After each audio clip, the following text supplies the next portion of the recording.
What's up people, welcome back to Rhys King's gaming channel. I'm Rhys King as always, and today we're here to talk about my top 5 games I'm looking forward to coming out this year on PSVR. That's PlayStation VR, guys. So last year, 2017, we had some really super cool games come out on the PlayStation VR. I know it's still like the underdog of VRs because of the fact that, you know, obviously it's lower resolution screen, yada yada yada, but it is a great entry level for VR, myself included. Thank you. I'm glad you made us a PlayStation VR, Mr. PlayStation Gouds. So like I said, it is an entry-level VR system, but nonetheless, man, they don't hold any bars when it comes to releasing games for this. You get some really incredible stuff coming out. 2017 was a very promising year for PlayStation VR. We had some really freaking good experiences come out on there. Stuff like Robinson the Journey. That game was very nice. I enjoyed that a lot. Cool game. We had other things come out for it that were just a bit of fun as well, stuff like Accounting VR, that came out towards the end of this year. That was a really fun game, super cool. We had loads of other stuff come out for it. I'm looking at my list, okay? Just back off, guys. I can't remember everything I record. Things like I Expect You to Die. I loved that game. Really super fun, made perfect use of VR. And just that cartoony effect to it and everything really plays well in a VR experience. If any of you have played VR, some of the hyper-realistic stuff, because it's so hyper-realistic, your brain is a lot more likely to kind of pick up on the small things that are wrong with your world. And I think they kind of sometimes pull me, personally, out of the situation a little bit.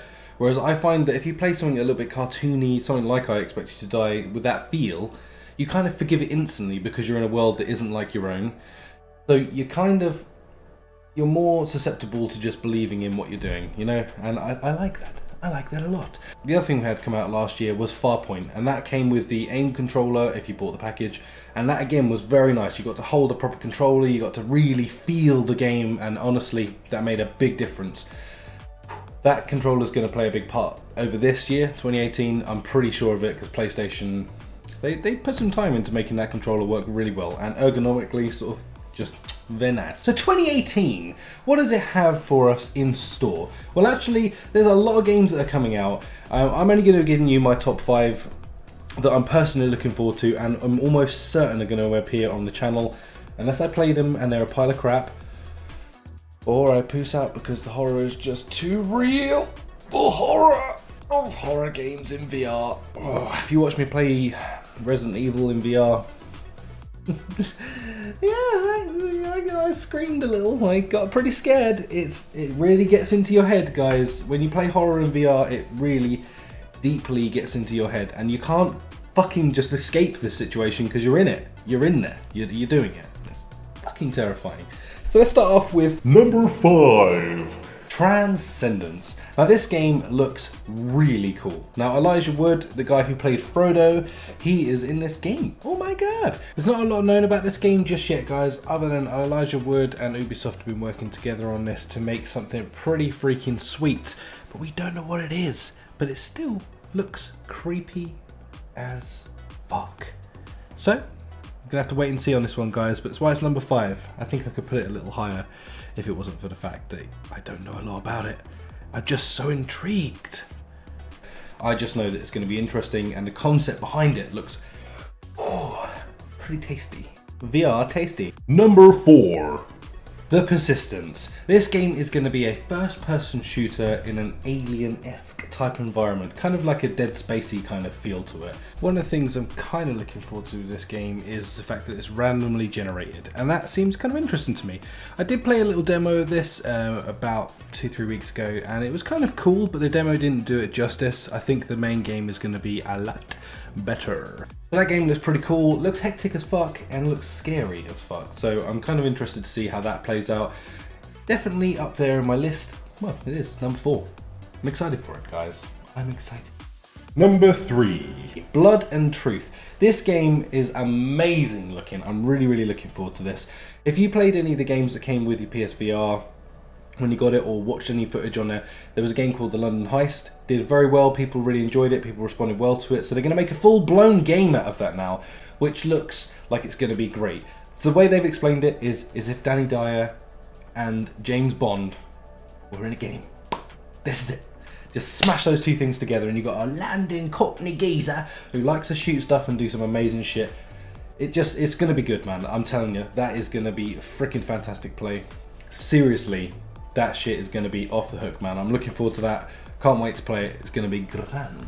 Number 2, Bravo Team. Now this game intrigues me to no end, man. I'm really interested to see how this is going to play. Because, man, I feel like this is going to be the perfect game for VR. Finally, that perfect shooter, and that is what I'm hunting for. It's going to be kind of like Rainbow Six Siege, where you've got that element of everything, you know, is destructible, shoot through holes, look through holes, and all that sort of stuff. So again, I think the aim controller is going to play a big part in this game, because you're going to be able to duck, you're going to be able to do all the stuff that you want to be able to do in a game like that. But just in real life, so you'll be able to properly aim, you'll be able to properly do what you're doing. So the thing I like about stuff like this is your skills in real life, they're very transferable in VR. So if you're a fucking terrible aim, you're probably going to be a bad aim in a game like this. And it's something that they actually said a lot about Skyrim when that came out. So if you're bad with a bow, you'll be bad with a bow in the game. You'll improve your skills, you'll improve your aim, because you really have to think about what you're doing, like, think about what you're doing and all of that stuff. So I think this is why Bravo Team's going to be good. When you're good in that game, you're going to be able to feel like you're really good at that game. And that is something that you don't really get with COD and fucking all the other games of that nature. Number 1. The Inpatient. This game is going to be terrifying. It's going to be scary. I don't even know how I'm going to manage to finish this, but holy crap, holy, this looks good. So from what I understand, the Inpatient is going to focus on the mental institute that you found in Until Dawn and featured in the game quite heavily. But man, this game just looks so atmospherically eerie and creepy, and it's something that these guys do well. Too freaking well. Trust me. Ugh. But yeah, if you thought Until Dawn was good, being able to just play that game and hold that controller and play it, imagine what it's going to be like actually being in it. That is going to be terrifying. They make those games look so good. Now, when I played Until Dawn, was it Bloodthirst or something like that, man? But it was like a roller coaster sim. But in that, you interacted with all the stuff from Until Dawn, and you got to learn a lot of backstory about the serial killer. I don't want to ruin it too much, but yeah, the serial killer in it. You got to play that, and that was amazing. And there were some scenes in that were almost of the Inpatient-esque. And they were terrifying. Like, honestly, go check out the playlist. I keep telling you guys, you can find all these things. And in fact, I'll link the ones I talk about in the description. Make it even easier for you. So guys, if you've enjoyed this video and you enjoyed the nature of this video, let me know in the comments down below. If there's anything I've forgotten or a game that you feel would, you know, have a better slot up here, let me know in the comments down below and I'll talk back to you and I'll discuss with you why. Maybe even look into it, and it could also possibly be something that would be up on the channel. If you're looking forward to any of the games I've listed, let me know in the comments down below. Thank you very much for watching, guys. I have been Rhys the King. Go check out all those playlists, all of them. Not just one, all of them. Thank you. See you in the next one. Bye bye.